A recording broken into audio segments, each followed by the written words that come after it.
Direction is given here, find out the error if any. ये जो sentence दिए हैं इसमें हमें एरर पार्ट को फाइंड आउट करना है। तो हमारा क्वेश्चन नंबर 1 दिया है, when ever they passes through this city. जब कभी भी वे इस शहर से होकर गुजरते हैं, जब कभी भी वे इस शहर से होकर गुजरते हैं, दे नेवर फॉरगेट, वो कभी भी नहीं भूलते हैं, टू कम माने आना, टू और हाउस, वो कभी भी हमारे घर आना नहीं भूलते हैं। ये दोनों घटनाएं जो है वो प्रेजेंट को शो कर रही हैं, प्रेजेंट को दिखा रही हैं। तो इसमें हम ए पार्ट में यहाँ पर दे दिया है। दे जो है वो एक प्लूरल सब्जेक्ट है, प्लूरल नाउन है, प्लूरल प्रोनाउन है। और इसके साथ जो वर्ब का हम यूज करेंगे वो कैसा करेंगे, प्लूरल करेंगे। और यहाँ पर पासेज जो है वो सिंगुलर है। ठीक है, पासेज कैसा है, सिंगुलर। तो इसमें हमें क्या करना है, ई एस को हटा देना है। इस ई एस को यहाँ पर हटा देंगे, सेंटेंस हमारा राइट हो जाएगा। क्योंकि ये प्लूरल है तो यहाँ पर वर्ब भी हमें प्लूरल ही करनी पड़ेगी। तो ए पार्ट में एरर है। Next one is, we could not see the places clear as the train was moving very fast. इसका मतलब ये हुआ कि हम नहीं देख सके, वी कुड नॉट सी, हम नहीं देख सके, द प्लेसेस, स्थानों को, क्लियर, हम स्थानों को अच्छी तरीके से, साफ तरीके से नहीं देख सके, as the train was moving very fast, क्योंकि ट्रेन जो थी बहुत तेज चल रही थी। तो इसमें हम देखेंगे किस पार्ट में एरर है। दोनों घटनाएं पास्ट की हैं, इसमें वाज लगा हुआ है, इसमें कुड लगा हुआ है। तो यहाँ तक तो सेंटेंस में इस तरह का कोई एरर नहीं है। लेकिन यहाँ पर हम देखेंगे कि यहाँ पर ये जो क्लियर वर्ड है वो इस वर्ब को मॉडिफाई कर रहा है कि हम स्थानों को अच्छी तरीके से नहीं देख पाए, क्लियरली तरीके से नहीं देख सके। ठीक है, तो एक वर्ब को मॉडिफाई करने के लिए हमें एक एडवर्ब की ज़रूरत पड़ती है। ठीक है, किसकी ज़रूरत पड़ती है, एक एडवर्ब की ज़रूरत पड़ती है। स्थान को हम कैसे नहीं देख पाए, इसको हम हाउ से क्वेश्चन करेंगे तो हमारा एडवर्ब आएगा, क्लियरली तरीके से नहीं देख पाए हम। ठीक है, तो यहाँ पर ये क्लियर जो है वो एक एडजेक्टिव है, और हमें एडवर्ब के लिए हमें क्या चाहिए, यहाँ पर क्लियरली। तो क्लियर का यहाँ पर क्या होगा, क्लियरली होगा, क्लियरली होगा। ठीक है, तो बी वाले पार्ट में एरर दिया है। क्वेश्चन नंबर 3 है, although the patient was rudely with the nurses, he behaved nicely with the doctor। although the patient was rudely, यहाँ पर जो पेशेंट था कैसा था, rudely था। तो इसमें सब्जेक्ट के बाद ये वर्ब जो है टू बी वाली ये वर्ब है बाज, और इसके बाद एक एडजेक्टिव की जरूरत पड़ती है हमें। बाज के बाद क्या आता है, एक एडजेक्टिव आता है। जैसे हम कहें कि ही इज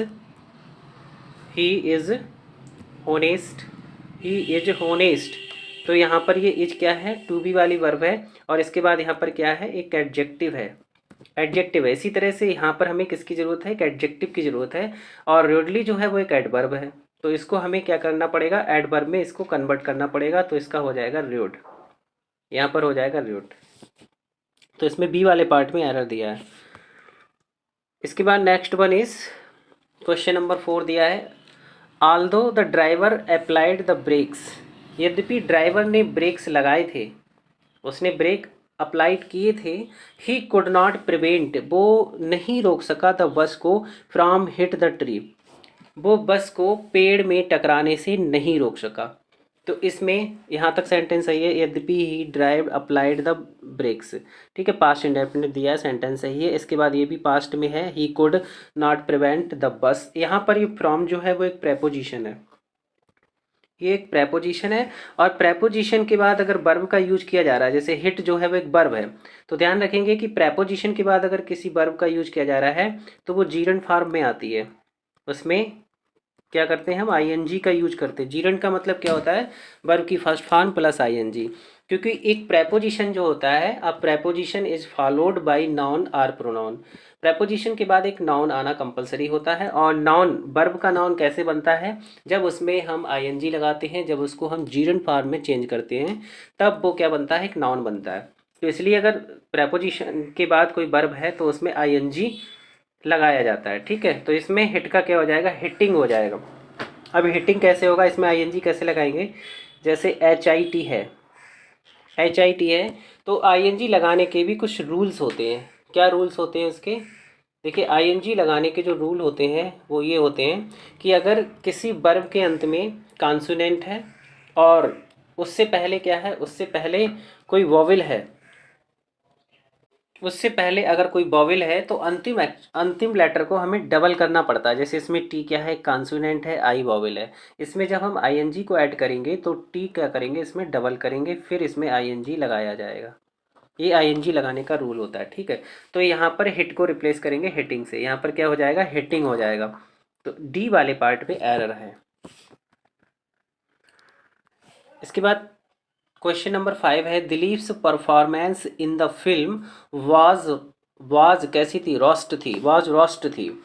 दियन अमित्स, तो यहाँ पर दियन अमित्स का मतलब है अमित की परफॉर्मेंस है। तो यहाँ पर कंपेरिजन किया गया है दो चीज़ों के बीच में। देन वर्ड दिया है, इससे लग रहा है कि डिग्री जो है वो कंपरेटिव में है। जब डिग्री कंपरेटिव में है तो हम इसमें बी पार्ट में ही देखेंगे। यहाँ पर ये जो रोस्ट दिया है, रोस्ट, ये क्या है, ये सुपरलेटिव है, ठीक है। इसका हमें क्या करना पड़ेगा, इसको हमें कंपरेटिव एडजेक्टिव इसका लाना पड़ेगा। इसका कंपरेटिव एडजेक्टिव क्या होता है,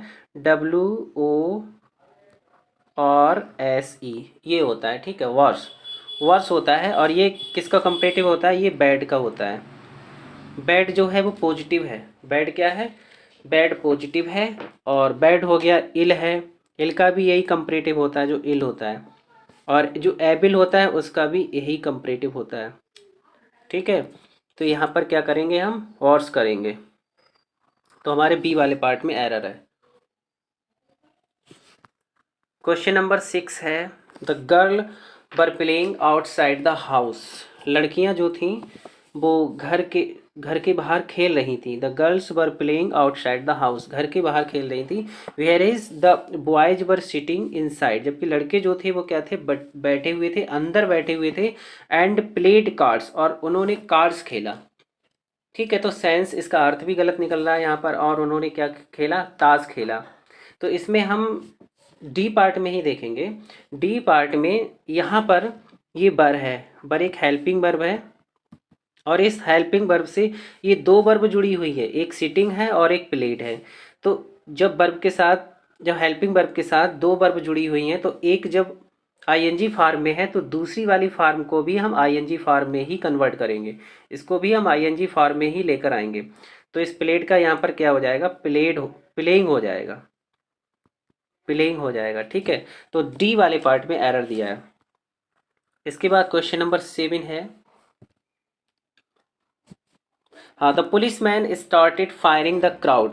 पुलिसमैन थे उन्होंने क्या किया, भीड़ पर गोली चलाना शुरू कर दिया, मतलब गोलियां चलाई। इसका मतलब पास्ट में दिया है ना, तो इसका मतलब ये हुआ कि जो पुलिसमैन थे उन्होंने क्राउड पर, जो भीड़ थी उस पर गोलियां चलाई, ठीक है। गोलियों चलाने के सेंस में, यानी गोली चलाने के सेंस में क्या आता है, यहाँ पर एट का यूज किया जाएगा, एट का यूज किया जाएगा, ठीक है। फायर के बाद क्या आता है, एट आता है। फायर एट का मतलब ये होता है गोली चलाना। तो यहाँ पर प्रेपोजिशन हम क्या करेंगे, फायर के बाद ऐड करेंगे। तो इसके हिसाब से बी वाला जो पार्ट है इसमें एरर है। नेक्स्ट दिया है, he was about to telling the investigators the truth. वह जो इन्वेस्टिगेटर्स थे, जो तहकीकात करने वाले थे, उनके लिए वो सच्चाई बताने ही वाला था, ठीक है। Ben his companion suddenly interrupted him, तब उसका जो साथी था उसने अचानक क्या कर दिया, उसकी उस बात को इंटरप्टेड कर दिया, उसकी बात को भंग कर दिया। तो इसमें किस पार्ट में एरर है, फाइंड आउट करिए। देखिए किस पार्ट में एरर दिया है, बहुत ही ध्यान से देखते हैं किस पार्ट में एरर दिया है। इसमें यहाँ पर एबाउट के बाद टू है, एबाउट के बाद टू जो होता है वो इन्फिनेटिव का काम करता है। और इन्फिनेटिव के बाद तो वर्ब की फर्स्ट फॉर्म आती है, तो यहाँ पर क्या होगा, टेल होगा, ये होगा टेल, ठीक है। टेलिंग नहीं होगा। अबाउट टू के बाद जो वर्ब आएगी वो अपनी बेस फॉर्म में ही आएगी, उसमें आईएनजी का यूज नहीं किया जाएगा। तो इसमें ए वाला पार्ट जो है इसमें एरर है। Next one is, Mohini washes all her clothes and cooks food for for the family before she going to the office. अब देखिए इसमें किस पार्ट में एरर दिया है। मोहिनी जो है वो अपने सभी कपड़े धुलती है, एंड कुक्स फूड, और भोजन पकाती है। किसके लिए पकाती है, फॉर द फैमिली, अपने परिवार के लिए पकाती है। Before she going to the office, यानी कि ऑफिस जाने से पहले, ऑफिस जाने से पहले। तो इसमें ये दो जो सेंटेंस दिए हैं, इसमें दो सेंटेंस हैं, दोनों प्रेजेंट को शो कर रहे हैं, प्रेजेंट की हैबिट को दिखा रहे हैं, प्रेजेंट इंडेफिनिट के हैं दोनों, ठीक है। दोनों प्रेजेंट की हैबिट्स को दिखा रहे हैं कि मोहिनी जो है वो अपने सभी कपड़े धुलती है, अपने परिवार के लिए खाना पकाती है ऑफिस जाने से पहले, ठीक है, ऑफिस जाने से पहले। तो ये वाला जो सेंटेंस है बिफोर के बाद वाला, ये भी प्रेजेंट इंडेफिनिट में होगा। इस सेंटेंस को भी हम क्या करेंगे, प्रेजेंट इंडेफिनिट में करेंगे। तो सी के बाद यहाँ पर क्या होगा, गोज होगा। ये सी के बाद यहाँ पर होगा गोज टू द ऑफिस। तो डी वाले पार्ट में एरर दिया है। इसके बाद नेक्स्ट है Praveen is so good, Praveen is so good a boatsman sorry boatsman नहीं है, बैट्समैन है, that he would be certainly included in the team. तो इसमें किस सेंटेंस में एरर दिया है, इसमें ध्यान से देखेंगे किस सेंटेंस में एरर है। हाँ, तो Praveen is so good a batsman that he would be certainly included in the team. देखिए ध्यान से किस पार्ट में एरर दिया है। तो इसमें जो एरर दिया है, इसमें जो सर्टेनली वर्ड दिया है, ये सर्टेनली जो एडवर्ब है, इस सर्टेनली की जो सही प्लेस होगा, इसकी जो सही जगह होगी वो वुड के बाद होगी। तो यहाँ पर ही वुड सर्टेनली होगा, he would certainly B, would के बाद सर्टेनली आएगा, he would certainly be included. तो इसमें सी वाले पार्ट में एरर दिया है। डियर फ्रेंड्स, अगर आप किसी कम्पिटिटिव एग्ज़ाम की तैयारी कर रहे हैं और इसी तरह से अगर आप ग्रामर की प्रैक्टिस करना चाहते हैं तो आज ही सब्सक्राइब करें हमारे channel English with Ritul sir को।